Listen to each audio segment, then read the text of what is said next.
नमस्कार सर्वांना, प्रेनिया कॉर्नरमध्ये तुमचे खूप खूप स्वागत आहे। आजच्या व्हिडिओमध्ये आपण तुळशीविषयी माहिती बघणार आहोत। आपल्या हिंदू धर्मामध्ये प्रत्येकाच्या घरी तुळशीचे रोप हे असतेच, कारण की आपण तुळशीला लक्ष्मी स्वरूप मानतो। पण आपल्या घरात तुळस असताना आपण काही चुका करतो, त्यामुळे आपल्याला काही कष्ट सोसावे लागतात। तर त्या कोणत्या चुका आहे ते आपण आजच्या व्हिडिओमध्ये पाहूया।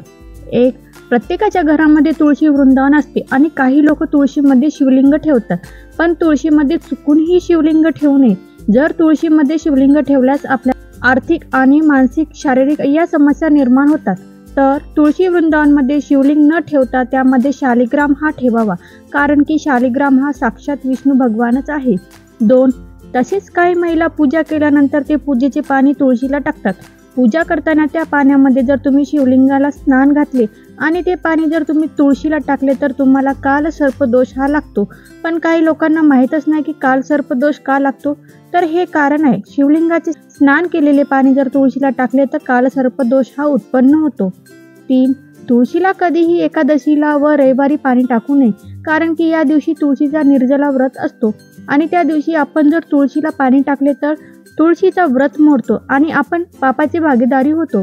एकादशी आणि रविवार भगवान विष्णूला समर्पित आहे आणि तुळशी माता भगवान विष्णूसाठी निर्जला व्रत ठेवते।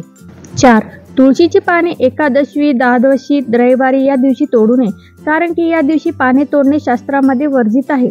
तसेच सूर्यग्रहण असो या चंद्रग्रहण असेल त्या दिवशीही तुळशीचे पाने तोडू नये। तसेच सायंकाळी सुद्धा तुळशीचे पाने तोडू नये। 5, तुळशीचे पाने तोडताना एक तोडू नये, तोडायची असले तर 4-5 पानाचा गुच्छ एकदाच तोडावा।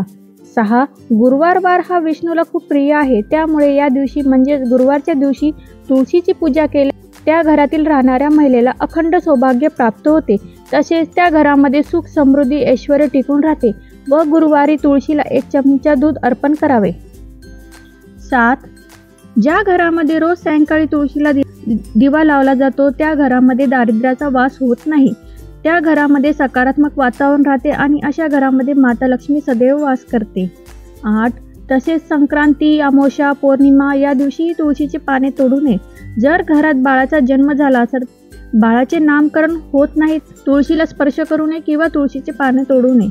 9, तुळस एवढी पवित्र आहे की भगवान विष्णूने तुळशीला आपल्या मस्तकावर गळ्यात माळा स्वरूप स्थान दिलेले आहे आणि प्रसादात तुळशीचे पान असल्याशिवाय देव प्रसाद स्वीकार करत नाही, त्यामुळे आंघोळ केल्याशिवाय तुळशीला स्पर्श करू नये। 10, असेही म्हणतात की तुळस घरात लावल्यास घराचा वास्तुदोषही दूर होतो। 11, घरात तुळशीचे रोप लावायचे असल्यास गुरुवारी किंवा शुक्रवारी लावावे, हे 2 दिवस खूपच शुभ मानले जाते। 12, तसेच कार्तिक व चैत्र महिन्यात तुळशीची पूजा केल्यास आपल्या घरात सुख समृद्धी टिकून राहते आणि कधीही पैशाची कमतरता पडत नाही। 13, आता सगळ्यांना प्रश्न पडतो घरामध्ये तुळस कधी लावू नये, तर चंद्रग्रहण, सूर्यग्रहण व रविवारी, एकादशी या दिवशी चुकूनही घरात तुळस लावू नये। 14, आता घरातील तुळस कोणत्या दिशेस लावावे, तर आपल्या घरातील तुळस ही उत्तर किंवा पूर्व या दिशेमध्ये लावावे, म्हणजेच ईशान्य दिशेमध्ये लावलेस अतिशय शुभ मानले जाते। फक्त तुळस घराच्या दक्षिण दिशेमध्ये लावू नये। 15, आता तुम्ही पाहिलं असेल की तुळशीमध्ये 2 प्रकार येतात, एक रामा तुळशी आणि एक श्यामा तुळशी। रामा तुळशी म्हणजे जिचे पान हिरवेगार असतात आणि श्यामा तुळशी म्हणजे जिचे पान गडद असतात। आता घरामध्ये कोणती लावावी, तर घरामध्ये दोन्ही प्रकारची तुळशी आपण लावू शकतो, पण घरामध्ये एकच कोणतीही प्रकारची तुळस लावावी। 16, प्रत्येकाच्या घरामध्ये तुळस लावावे, कारण की आपल्या घरावर आलेले संकट तुळशी माता ही स्वतःवर घेते, म्हणूनच तुळस सुकते असे म्हणतात। पण घरामध्ये वाळलेली तुळस चुकूनही ठेवू नका। जर तुळस वाळली तर नदीमध्ये टाकून द्यावी, पण घरामध्ये वाळलेली तुळस किंवा तुळशीच्या काड्या चुकूनही ठेवू नका। असे केल्यास घरामध्ये नकारात्मकता पसरते। वाळलेली तुळस काढून टाकल्यास लगेच दुसरी तुळस लावावी, कारण की घरामध्ये तुळस लावल्यास सुख समृद्धी नांदते। 17, आता सगळ्यांना प्रश्न पडतो की तुळस ही डायरेक्ट जमिनीमध्ये लावावी की कुंडीमध्ये, तसे तुळस ही वृंदावनमध्येच असायला पाहिजे, डायरेक्ट जमिनीमध्ये लावू नये। तुळस एखाद्या कुंडीमध्ये लावावी किंवा वृंदावन भेटते त्या वृंदावनमध्ये लावावी। 18, प्रश्न पडतो की तुळशी वृंदावन घराच्या बाहेर असावे की घराच्या आतमध्ये।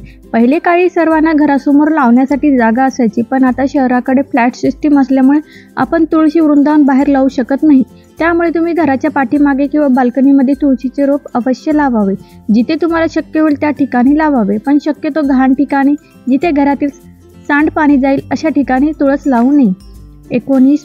तुळशीला दररोज न चुकता दिवा लावल्यास मोक्षाची प्राप्ती होते. तसेच आपल्या घरामध्ये नकारात्मक शक्ती म्हणजे दारिद्र्याचा प्रवेश होत नाही. 20. तुळस श्रीकृष्णाला अर्पण करू शकता, पण महादेव आणि गणपती बाप्पा यांना तुळस वर्जित आहे. त्यामुळे यांना तुळस अर्पण करू नये, कारण की गणपती बाप्पाने तुळशीला श्राप दिला होता की तुळस त्यांना कधीच अर्पण केली जाणार नाही. जर कोणी अर्पण केली तर ते पापाचे भागीदार होतील. 21. तुळस लावताना त्याच्या बाजूला कधीही काटेरी झाडे नसावी याची दक्षता घ्यावी. 22. तुळशीची पाने खाणे आपल्या आरोग्यासाठी खूपच चांगली असते. त्यामध्ये आयुर्वेदिक गुणतत्व असते.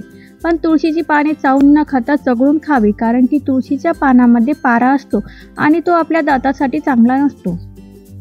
23. आता काही लोकांना प्रश्न असतो की त्यांची तुळस सतत सुकत असते, तर त्यामध्ये सगळ्यात पहिली चूक म्हणजे तुळशीला जास्त प्रमाणात पाणी टाकणे. तुळशीला जास्त प्रमाणात पाणी टाकल्यास तुळस ही कुजू लागते. त्यामुळे जास्त पाणी टाकू नये. आठवड्यातून 2दा किंवा 3दा पाणी टाकावे. 24.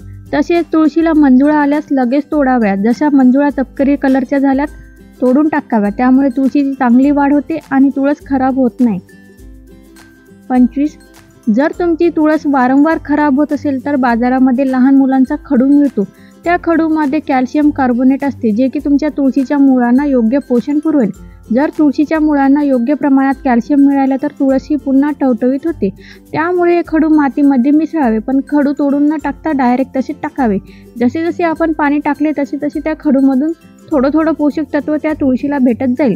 त्यामुळे तुमची तुळस एकदम टवटवीत आणि हिरवीगार राहील. तसेच तुळशीला अधूनमधून दह्याचे आंबट पाणी टाका किंवा हळदीचे पाणी टाका. तुळस एकदम टवटवीत राहील.